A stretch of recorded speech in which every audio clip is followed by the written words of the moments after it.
बिस्मिल्लाहिर्रहमानिर्रहीम। Page number 101, determinants.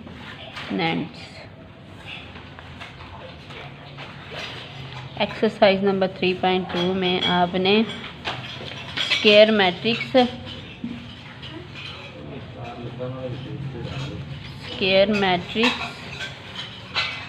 Of order 2 उसका determinant calculate करना सीखा था। और उसका डिटर्मिनेंट कैलकुलेट करने का मेथड क्या था? डायगोनल के एलिमेंट्स को इस तरतीब के साथ आपने मल्टीप्लाई करके सब्ट्रैक्ट करते हैं। और अगर कोई मैट्रिक्स हो जिसके पास सिर्फ एक ही एंट्री हो, यानी कि मैट्रिक्स ऑफ ऑर्डर 1 क्रॉस 1, तो उसका डिटर्मिनेंट क्या है? उसका डिटर्मिनेंट वो एलिमेंट ही होगा।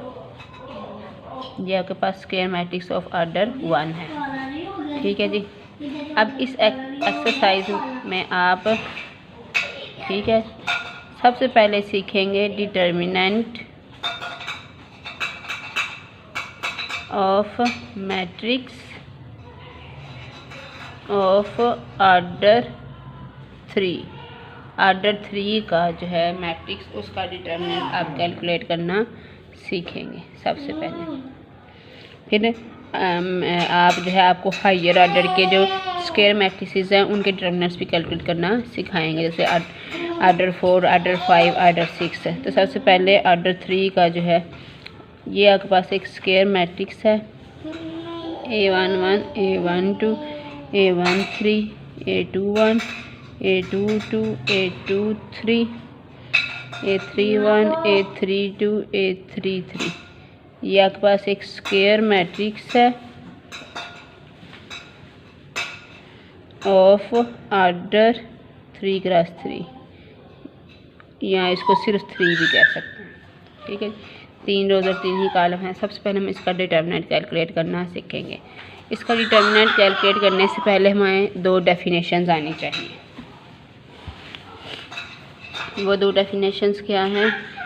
माइनर कैलकुलेट करना आना चाहिए एंड कोफैक्टर कैलकुलेट करना आना चाहिए। ये 2 चीज़ें आपको कैलकुलेट करनी आनी चाहिए। Minor of an element. Let us consider a square matrix of order 3। Order 3 का एक स्क्वायर मैट्रिक्स जो है आप कंसिडर कर लें, जैसा कि आपके पास ये मैंने लिखा है, square matrix of order 3। Then the minor of an element Aij denoted by Mij is the determinant of 3-1 cross 3-1 matrix formed by deleting the ith row and jth column of A। इसको अब मैं आपको इस definition को apply करके बताती हूँ कि ये डेफिनेशन जो है आपको क्या बताया गया है।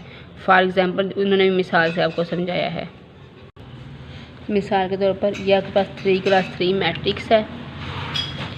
Then the matrix obtained by, अब हम माइनर कैलकुलेट करना चाहते हैं A12 का। ये एक एलिमेंट हमने चूज़ कर लिया A12। मैट्रिक्स के इस एलिमेंट का, तो हमने ये एक एलिमेंट चूज़ कर लिया। हम इस एलिमेंट का माइनर कैलकुलेट करना चाहते हैं। तो इस एलिमेंट का माइनर कैसे आएगा? इस एलिमेंट पे खड़े हो जाए। खड़े हो गए।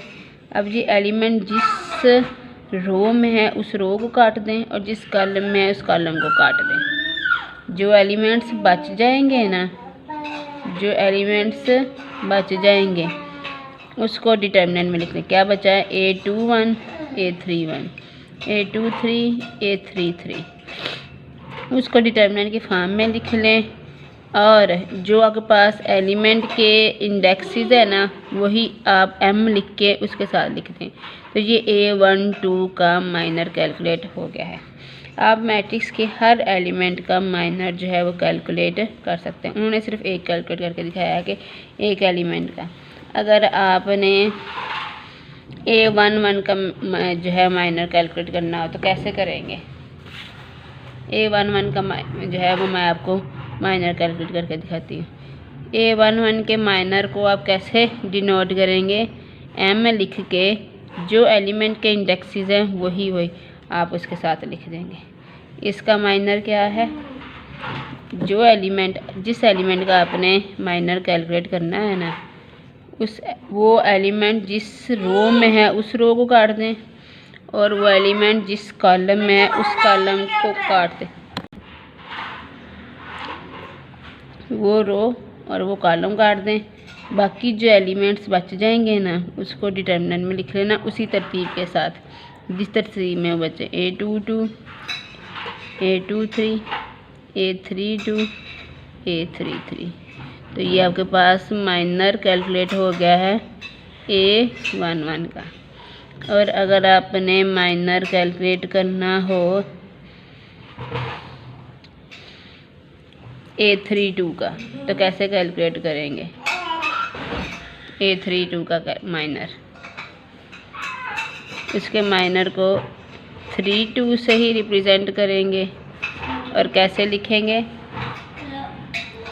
A32 जहाँ पर है वो जिस रो में है वो काट दें। A32 का माइनर कैलकुलेट करना है ना, तो ये जिस रो में है वो रो काट दें।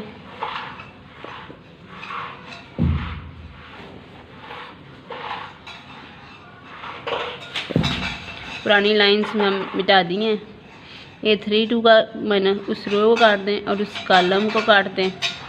बाकी जो आपके पास एलिमेंट्स बच गए हैं उसको लिख लें। A11, A21, A13 और A23। इस तरह आपने हर एलिमेंट का जो है वो माइनर कैलकुलेट करना है। और ये मुझे आपने कैलकुलेट करके हर एलिमेंट का माइनर कैलकुलेट करके PDF बना के सेंड करनी है आपने। मैंने चेक करना है आपको ये बनाने आए हैं कि नहीं। माइनर के बाद कोफैक्टर है।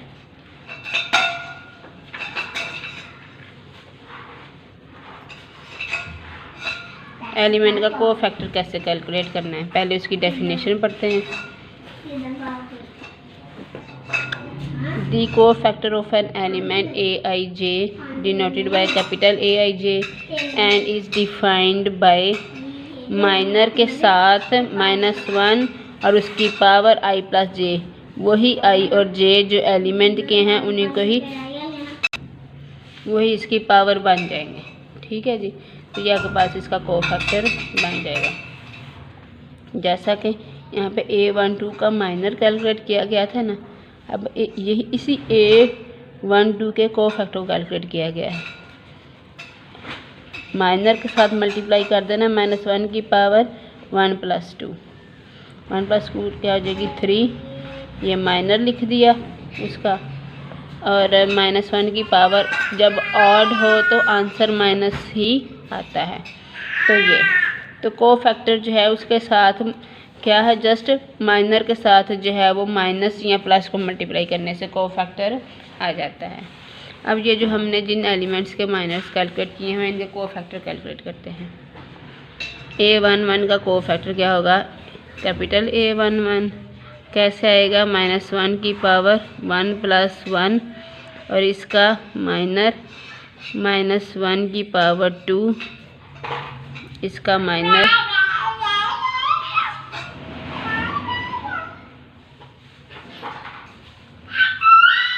-1 का पावर 2। जब आप -1 की पावर इवन लेते हैं तो आपके पास आंसर 1 आता है। ठीक है जी, तो इसका आंसर आ गया ये। तो ये आपके पास कोफैक्टर आ गया है A11 का। इसी तरह आपने हर एलिमेंट का कोफैक्टर भी कैलकुलेट करना है। माइनर्स और कोफैक्टर्स कैलकुलेट करके इस 3x3 मैट्रिक्स के हर एलिमेंट्स के तो इसकी PDF बना के आपने मुझे सेंड करनी, ताकि मुझे चले आपको माइनर और कोफैक्टर जो है कैलकुलेट करने आ गए हैं। अब हम डिटर्मिनेंट कैलकुलेट करते हैं। Determinant of matrix of order 3x3 या सिर्फ 3। जब रोज़ और कॉलम्स इक्वल हो तो सिर्फ आप 3 भी लिख सकते हैं। अब आपने इस मैट्रिक्स का डिटर्मिनेंट कैलकुलेट करना है। इसका फार्मूला डिफरेंट है मैट्रिक्स ऑफ ऑर्डर 2 से। उसमें तो इंतहाई सिंपल था, डायगोनल्स के एलिमेंट्स को मल्टीप्लाई करके डिफरेंस कर देते थे, लेकिन यहाँ पे ये आपके पास डिफरेंट तरीके से आप डिटर्मिनेंट कैलकुलेट करेंगे। इसके डिटर्मिनेंट का फार्मूला क्या है, पहला एलिमेंट और इसका साथ माइनर मल्टीप्लाई कर दें, माइनस दूसरा एलिमेंट और इसका माइनर साथ मल्टीप्लाई कर दें,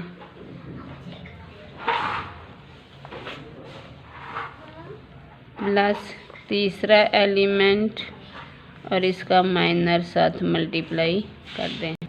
तो ये आपके पास डिटर्मिनेंट 3x3 मैट्रिक्स के डिटर्मिनेंट कैलकुलेट करने का फार्मूला आ गया। आपने सिर्फ 3 माइनर्स कैलकुलेट करके रख लेने हैं, A11 का, A12 का और A13 का। इनके माइनर्स कैलकुलेट कर लेने हैं और इस फार्मूला में पुट कर देने हैं, तो आपके पास 3x3 ऑर्डर के मैट्रिक्स का डिटर्मिनेंट कैलकुलेट हो जाएगा। एक मैं आपको करके दिखाती हूँ। एक्सरसाइज नंबर 3.3 क्वेश्चन नंबर 1, और आपने इसका डिटर्मिनेंट कैलकुलेट करना है।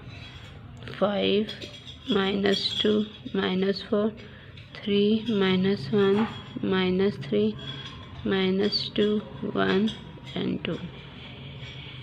आपने ये डिटर्मिनेंट कैलकुलेट करना है। ठीक है जी, ये फार्मूला है। पहला एलिमेंट ये A11 पहला एलिमेंट, A12 दूसरा, A13 तीसरा एलिमेंट है। आपने इन तीनों एलिमेंट्स के पहले माइनर्स कैलकुलेट करने हैं और फिर इस फार्मूला में पुट कर देने हैं। ठीक है जी। तो M11 कैसे आएगा, ये M11 A11 का यानी कि 5 का है।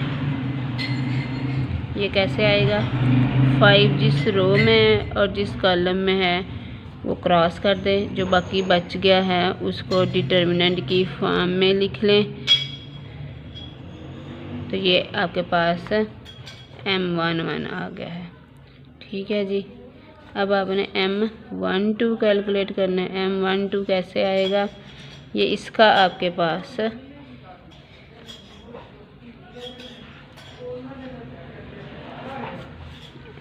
M12 आपके पास इसका माइनर है। तो ये जिस रो में है उस रो को काट दें और उस कॉलम को काट दें। बाकी क्या बच गया आपके पास, 3 - 3 - 2 और 2।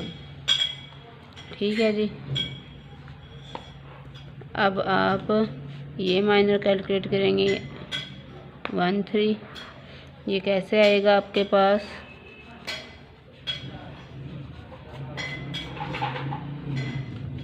A13 कौन सा एलिमेंट है, ये है, ये A11 है, ये A12 है, ये A13 है। इसका माइनर कैसे कैलकुलेट होगा, ये जिस रो में है और जिस कॉलम में है उसको काट दो, जो बच गए हैं वो लिख लो। 3 - 1 - 2 और 1। ठीक है जी, ये माइनर्स कैलकुलेट हो गए हैं। अब आप इन माइनर्स को इस फार्मूला में पुट कर दें, तो आपके पास डिटर्मिनेंट जो है वो कैलकुलेट हो जाएगा। तो डिटर्मिनेंट किसके इक्वल है, A11 क्या है 5 और उसका माइनर माइनस A12 क्या है -2, माइनस फार्मूले का और माइनस इस एंट्री का अपना। A12 3 - 3 - 2 2 प्लस A13 कौन सी एंट्री है, ये -4 और ये इसका माइनर। अब हमने इनको सॉल्व करना है। 5 -2 और इनको मल्टीप्लाई करना है +3, माइनस माइनस प्लस 2, 3 2 ज़ा 6 और -3 2 ज़ा 6। -1 प्लस हो जाएगा, लेकिन एक फार्मूले का भी माइनस है। -4 3 और ये -2 1 6 -6 0 -4 3 में से 2 निकालने तो 1 5 + 0 -4 और ये आंसर आ गया 1। तो इसका डिटर्मिनेंट आ गया आपके पास 1। तो ये 3x3 मैट्रिक्स का डिटर्मिनेंट कैलकुलेट करने का तरीका है, जो कि मैंने आपको सिखा दिया है। तो आपने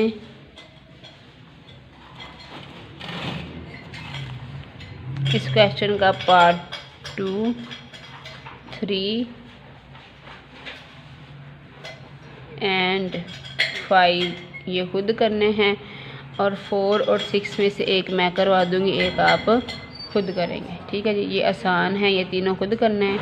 अब जो पार्ट 4 और पार्ट 6 है, इसमें से एक मैं आपको करवा देती हूँ।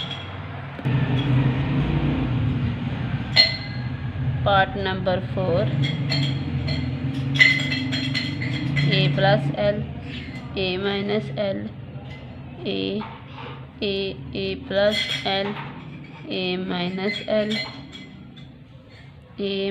l a + l। ये डिटर्मिनेंट अपने कैलकुलेट करना है। डिटर्मिनेंट का फार्मूला क्या है? a11 m11 - a12 m12 + a13 m13। m11 कैसे आएगा? m11 a11 का माइनर है। इस रो को काट दें और इस कॉलम को काट दें जिसमें वो है। ये एलिमेंट इस रो में है और इस कॉलम में, इसको काट दें। बाकी जो बच गए हैं वो लिखें a + l a - l a और a + l। m12 कैलकुलेट करते हैं। m12 कैसे आएगा आपके पास? m12 जो है a12 ये एलिमेंट है, इसका माइनर है। अब ये एलिमेंट किस रो में है? इस रो में है और इस कॉलम में है। वो काट दें, जो बच गए हैं वो लिख लें a - l और a + l।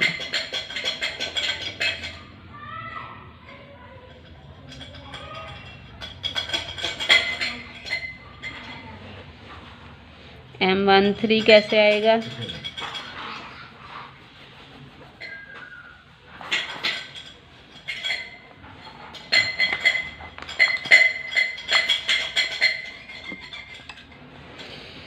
m13 a13 जो कि ये एलिमेंट है, इसका माइनर होगा, और ये एलिमेंट इस रो में है और इस कॉलम में है। इसको काट दें, बाकी क्या बच गया a + l a - l और a।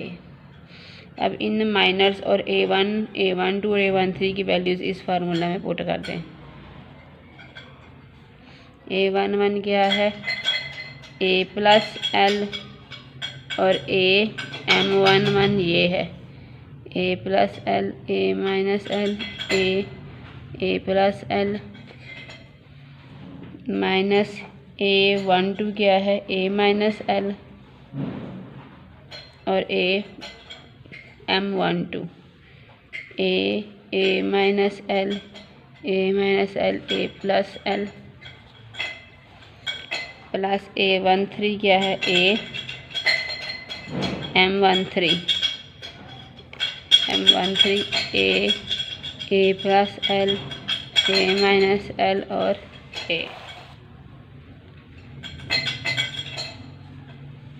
a + l।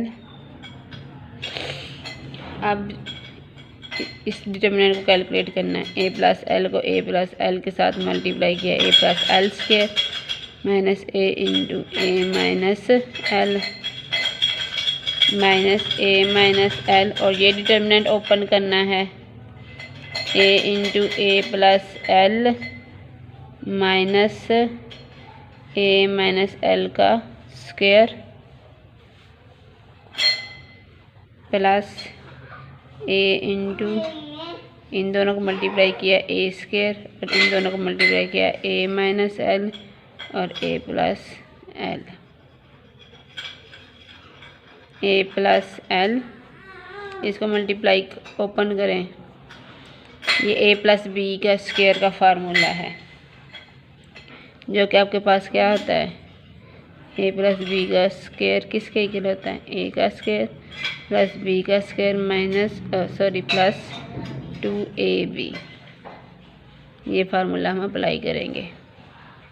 ठीक है, हम क्या करेंगे, हम इन एलिमेंट्स को हम ये स्क्वायर ओपन करेंगे। यहाँ पे फार्मूला लेंगे ए का बी प्लस बी का होल स्क्वायर, ए का स्क्वायर प्लस बी का स्क्वायर प्लस 2ab, ए का स्क्वायर प्लस एल का स्क्वायर प्लस 2al। इसको इसके साथ मल्टीप्लाई करेंगे minus A square plus A L. फिर इस टर्म चूँकि स्पेस नहीं है, इसको मैं यहाँ पे लिख रही हूँ माइनस ए माइनस एल। ए को ए के साथ मल्टीप्लाई करेंगे ए स्क्वायर, ए को एल के साथ A L minus A minus L के स्क्वायर का ए का स्क्वायर एल का स्क्वायर माइनस 2l, क्योंकि दरम्यान में माइनस है, प्लस अब ये थर्ड टर्म ए का स्क्वायर। अब इसमें मैं फार्मूला अप्लाई करने लगी हूँ ए माइनस बी इंटू ए प्लस बी, वो है ए का स्क्वायर माइनस बी का स्क्वायर, ए का स्क्वायर माइनस एल का स्क्वायर।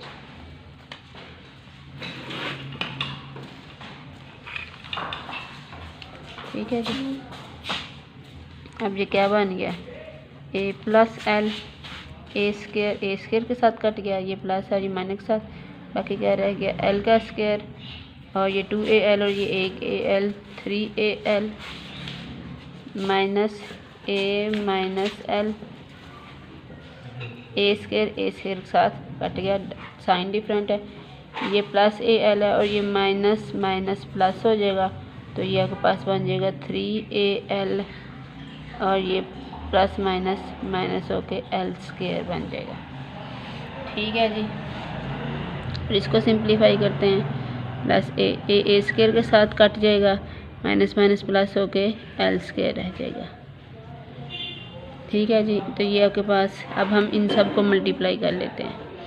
ए को एल के साथ मल्टीप्लाई करेंगे तो ए एल का स्क्वायर, ए को इसके साथ 3a स्क्वायर एल को एल के साथ एल क्यूब, एल को इसके साथ 3al का स्क्वायर, इसको इसके साथ मल्टीप्लाई करेंगे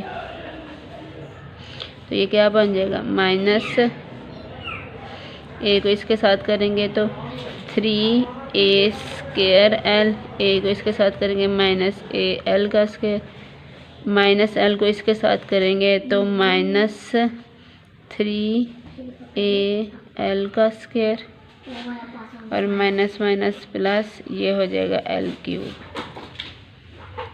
प्लस al का स्क्वायर। ठीक है जी, अब ये माइनस का साइन चेंज कर लेते हैं, al का square plus 3a square L plus L cube plus 3a